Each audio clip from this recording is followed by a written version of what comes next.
Yeah, just a quick reminder, we're holding till about 3 minutes after the hour as people gather. Thank you for your patience.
Okay, hello everyone.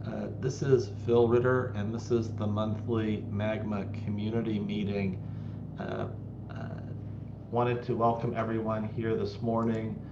This meeting is a reasonably introductory meeting and focused largely on the Q&A, but I do want to start with an overview of the Magma project quickly for people who may be new to the project and just joining us.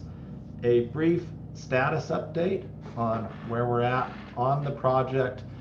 Talk about some of the weekly engagement opportunities that people have, and then open it to the the bridge to a brief Q&A or a Q&A session, which hopefully will be the bulk of our time here this morning. For the Q&A, there are a couple of members of the Magma development team, the code owners, who have significant experience with the project. Amar and Ulas are here with us this morning. I'm not seeing a lot of others. So we will, and Scott Moeller, we will have an opportunity to have hopefully a good Q&A time for the project. So I wanted to start with just a discussion of what Magma is. Magma is intended to help bring more people online by enabling service providers. And we really need to update this part of our mission statement because it's not just service providers. It could be private networks or other implementations of a wireless network, but a core to allow open, flexible, and extensible network deployments. We really see the need to improve connectivity worldwide in order to improve the lives of people and bring cost out of connectivity. Magma itself is built around three major components. It provides a scalable distributed wireless data core. It's intended to be an all-access converged core supporting LTE and Wi-Fi today, private LTE services, and in development 5G and private 5G services that are as vendor and transport and platform agnostic as possible. It's designed to be highly available with a microservices architecture and is in the process of being containerized to make deployments quite a bit easier. And it provides a whole set of management APIs that are built on REST and open so that you can connect it to whatever management tools work best for any given implementation. The components of the core start with an access gateway. And an access gateway provides what in 4G terms would be the serving gateway, the packet gateway, the MME, and a simplified HSS for Wi-Fi, the AAA, and gateway functions. And for 5G, the UPF, SMF, AMF, the core functions of the 5G core, all in a simple package that can be deployed as a unit and connect to standards-based 4G and 5G radios and Wi-Fi access. We also provide an orchestrator, network management system, and the orchestrator is intended to be deployed in the cloud or locally and control one or more access gateways to form a network. And the orchestrator provides configuration, monitoring, alerting tools, and provides the REST APIs that allow you to connect to external systems. And finally, we deliver a federation gateway. And the purpose of the federation gateway is to allow connection of Magma to more standards-based 3GPP implementations of network cores, either for policy, subscriber management, HSS, inbound roaming capabilities in the future, perhaps outbound roaming capabilities. And the Federation Gateway is built to be extensible so that the internal functions of Magma can be exposed on the 3GPP standards-based interfaces. All of this runs on very compact, very easy to deploy hardware and or in the cloud. Internally, Magma is built on a state management set state model set of interfaces that is highly reliable and highly extensible rather than the traditional REST create, modify, update models, or even the 3GPP diameter-based models that are cumbersome to deploy and not very cloud ready. The core of the access gateway is common with the subscriber database, the session database, the pipeline database, or pipeline daemon, sorry, supporting both 4G, 5G, and Wi-Fi services, and only those access services that are unique to 4G or 5G or Wi-Fi connected on, and all of it supported by a very standard-based open vSwitch underneath all of the bearer plane. So that's what Magma is. I want to talk about the project itself a little bit. Currently, there are a number of companies actively contributing. Also, I apologize for the background noise. My neighbors have gardeners in the yard, and I can't do much about that. Facebook was started by Facebook Connectivity and incubated for a couple of years before being moved to an independent open source project, and Facebook Connectivity remains the largest contributor to the project itself. But we also have contributions coming from the Open Air Interface Software Alliance, the Open Infrastructure Foundation, Radisys, ACL Digital, Wave Labs, Freedom Fi, and a couple of other companies.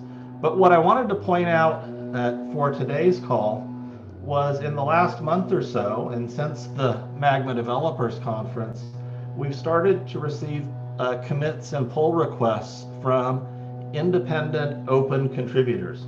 And we're very excited to see that happen, because our hope would be that over time that becomes the dominant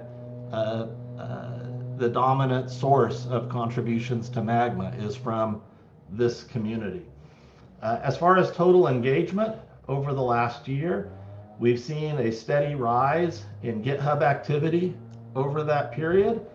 including growth in PRs submitted, committed, or merged, and issues that are opened.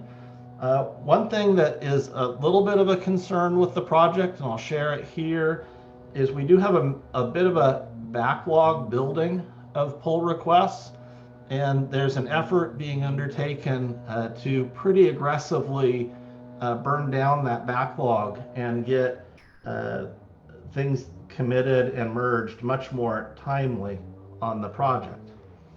And the other thing that is of note, and this is the last 2 weeks or so, I think, or the last couple of weeks of clones of the repo, we've seen a continuous growth in this activity.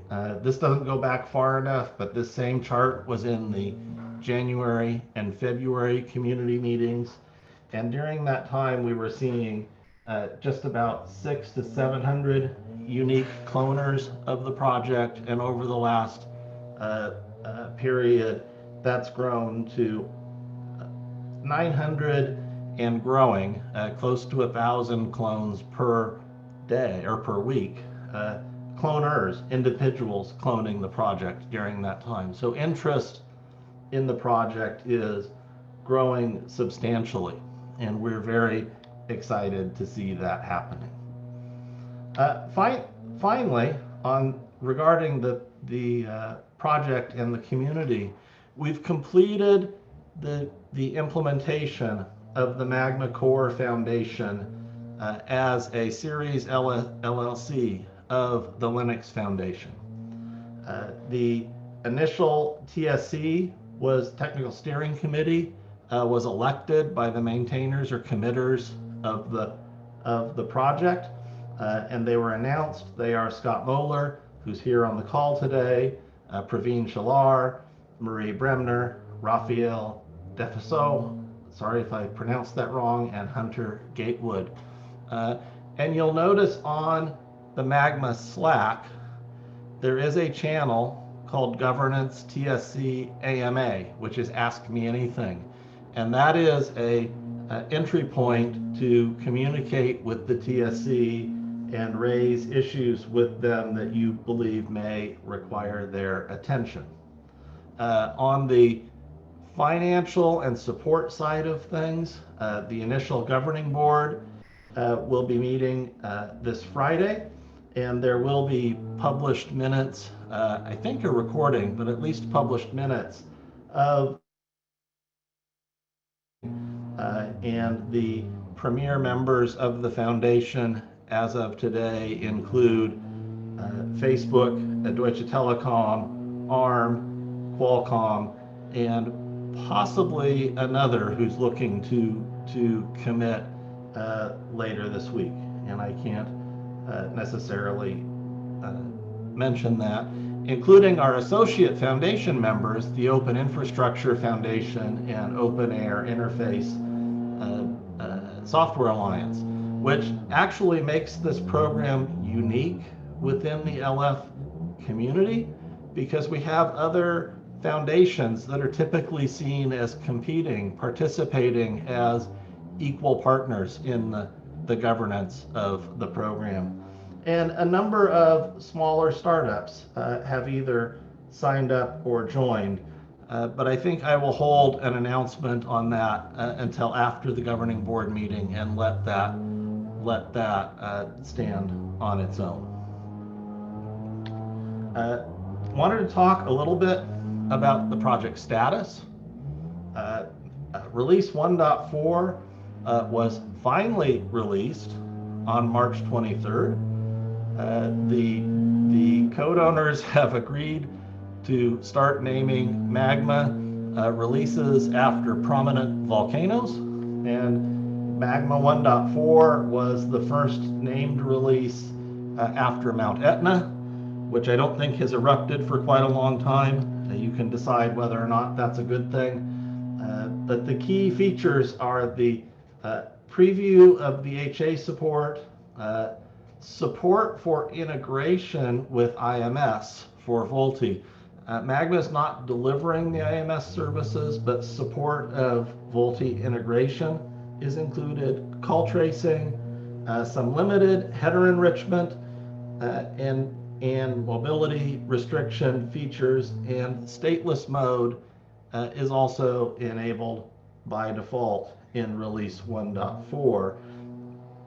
And you can find a more detailed set of release notes in the release page on GitHub, which you can locate through the release blog entry on the Magma website, or directly to the GitHub. I will note that this release is much more stable in operation than previous releases. One of the reasons it was delayed was a concerted effort to address some stability issues that were noted during the final testing, and a commitment to resolve them before we would release, which is why we delayed almost 60 days in getting to the 1.4 release.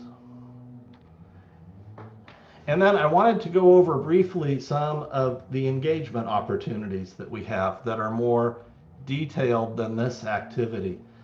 There's three primary weekly calls. These are active working meeting calls.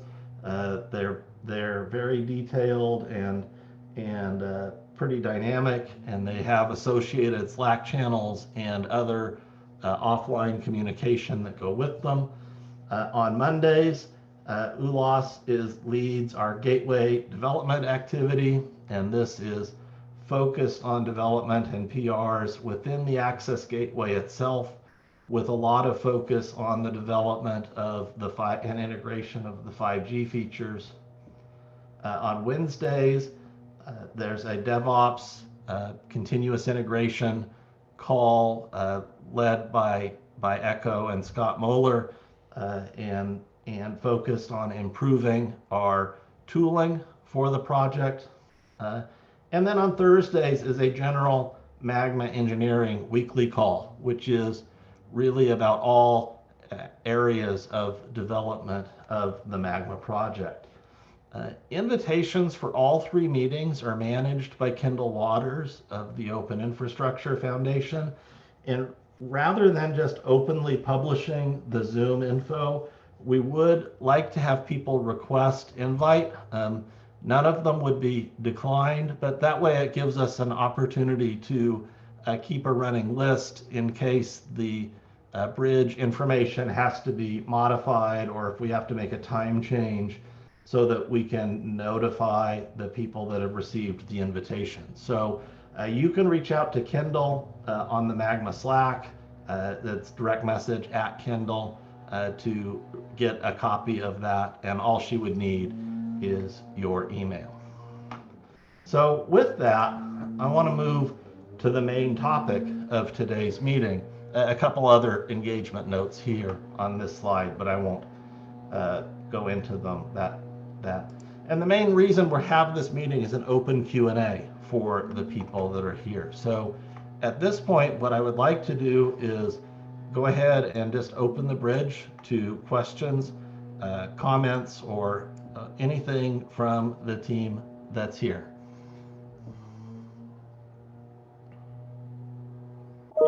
I have a question. Hi, this is Shubham. I have seen like we have very less developers supporting the Magma, and we have a lot of pending issues and pull requests. How do we plan to manage all this backlog? Yeah, Shubham, thank you.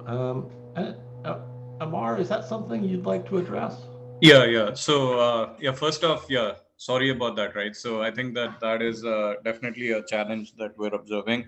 So I think what we're going to do after 1.5, which is like 3 weeks from now, is to bring down our like backlog by at least 50%. And then there are a bunch of stale PRs, unfortunately, that are also lingering. So try to close out the invalid backlog. But the only way around this at this point is a concerted effort. And so once we hit the 1.5 release, which is a couple of weeks away, where we're going to like actually pause development to just clean up a bunch of backlog. The other thing, I think Ulash is also on the call, is he's actually personally taking on a bunch of the backlog on the, what do you call, the 3GPP side. Yeah, problem well understood, very inconvenient. We're trying to improve our velocity of code reviewing. Okay, good. Thanks, Amar. Anything else?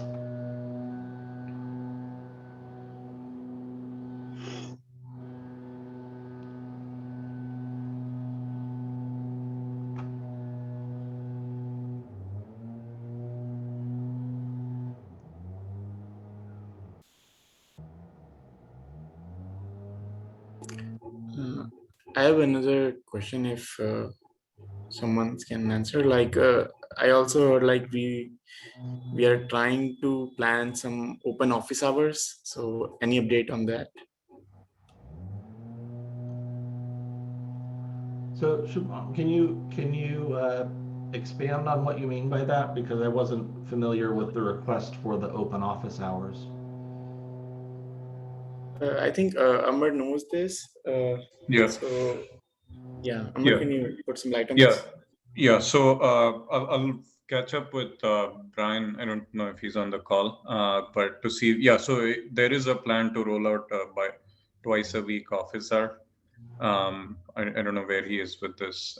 So we'll take that as a follow-up and post back on Slack. So Amar, could you expand on what the Yeah. So the goal of an office hour is to just have some developers available at a fixed, well-known time. So, people who have questions can sort of ask them. Some of it's like a virtual, I guess, meetup at some level, but because our community is fairly uh, diverse in terms of which time zone they're on, as well as where they're working from. This is just making engineers available at particular points in time. It also helps on the developers side, who are like the experts in Magma, because it's a concerted effort at particular slots versus having to respond to Slack like 24/7. Very good, thank you. Yeah. Yeah, so Phil, we should follow up with Brian on this. Yeah, it was supposed to be rolled out. I don't know when it's gonna start. Yeah. So are these office hours going to be like topic driven, or is it open in terms of the topic for an office hour? Just so I understand a little more. Thank you.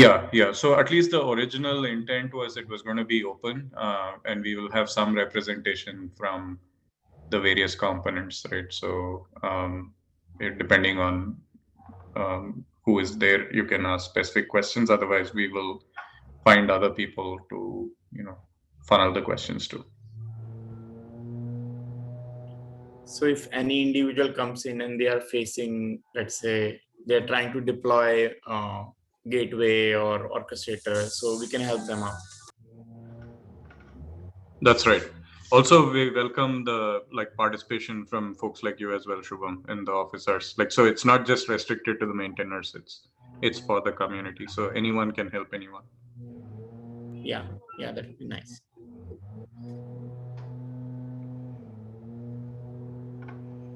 Okay.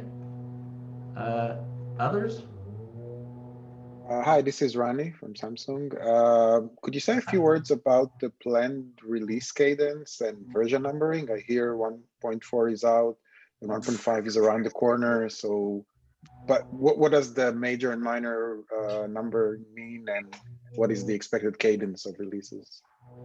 Thanks. That's actually an excellent question, and Amar looks ready to respond. So I'll let him take it with a comment that the intent is to do a minor release quarterly, and then we actually backlogged it a little bit with 1.4. So I'll let Amar address how we're going to get back on cadence.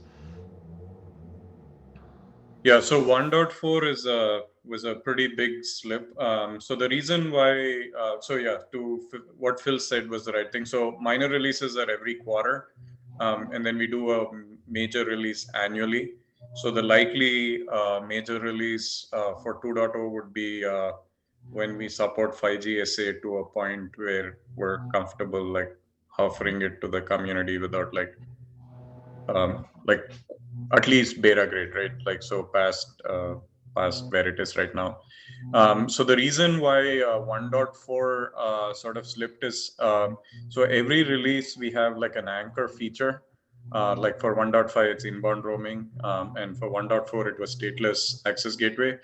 And that introduced a bunch of performance regressions that we had to like fix, and that basically slipped it by close to almost 8 weeks. But yeah, so 1.5 will go out on time, which is April first week. Then 1.6 is end of June, first week of July. So it's every quarter. And Does that answer your question, Renny? Yeah. Yeah, and the 2.0, the 5G SA, any So we're estimate, looking ballpark? Yeah, so we're looking at 5G SA. So we're doing a lab trial in Q2, but we're thinking like somewhere around the September release is when 2.0 would be fully supported. Okay, thanks. Yeah, so it would be 1.7 / 2.0. Is there a, sorry, this is Hitesh real quick. Amar, is there a roadmap slide deck or some sort of a quarterly cadence of these releases with their content available to view? Yeah. So a good place if you want to engage is the Thursday morning meeting that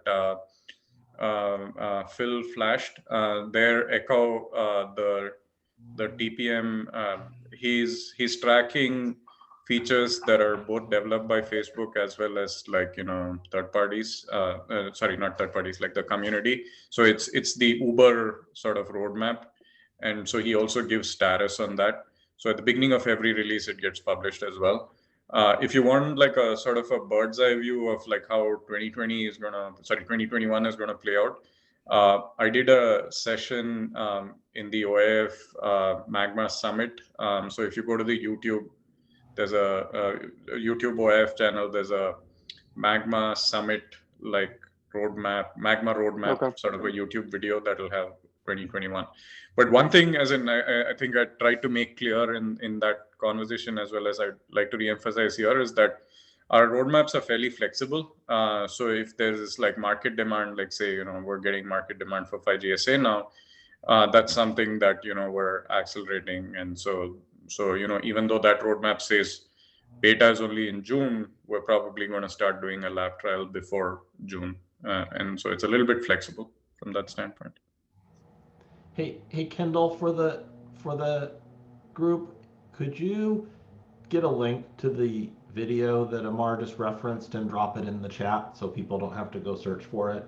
Would really appreciate that. Sure.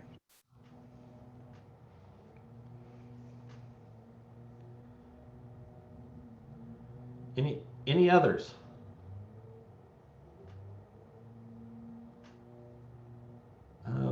In the absence of questions, what I think I might do that will possibly lose me a thought, since you're here, I wondered if you could take a couple of minutes and just do a pitch for the Wednesday CI DevOps call and give some idea of what we're doing to help improve the tools and systems that go with the Magma project. And I know I'm putting you on the spot. I didn't pre-clear this. Yeah, I'm happy to. I because I'm doing it ad hoc and I'm not involved in all efforts, I'm probably going to focus on the things that I'm most aware of. So the DevOps meetings, we really, in order to not have too many meetings weekly, we kind of umbrellaed multiple topics under that DevOps weekly. I think we're kind of branding it DevOps and developer experience. I myself am somewhat focused on developer experience topics, which I classify as velocity, pain of discovering bugs, like trying to move the discovery of bugs as fast and early in the pipeline as possible for developers, tooling support, and scaffolding. So whether that be static code analysis or IDE environment support or lightweight spin up of code environments. In the coming meeting in an hour, I'm going to demonstrate use of GitHub code spaces complete with Dockerization of our access gateway environment, such that you can just one click on a website and start writing code and run our tests, some of our tests. But there's also efforts in the DevOps that are, solidly DevOps centric, CI topics. We're evaluating where we want to be with CI, what providers and what sort of architecture, and continuous deployment topics as well, I think. So we're working on, where do the artifacts go, and how do we then test the artifacts for various flows through Amazon, et cetera. I think those are kind of the broad strokes of what that meeting is right now talking about a lot. Thanks very, very much.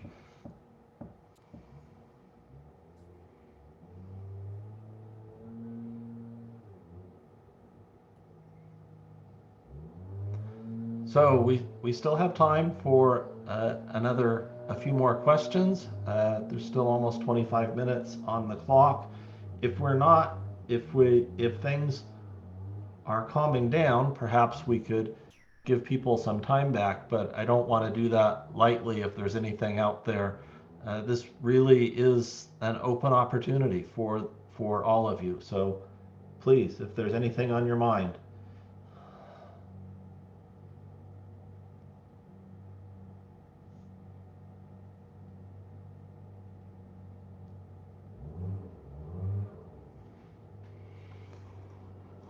Okay, I don't want to keep people unreasonably. If there's not anything going, I did want to make one final pitch for the weekly meetings. They're up here again. Get back to Kendall. Amar, you had something you wanted to bring up? No, I just wanted to say thank you. Yep. Okay. Okay. Awesome. Bill, I just put a copy of this into the general Slack, just so that it's getting broadcasted, that people can contact Kendall and where the meetings are. Okay, thank you very much. Appreciate that.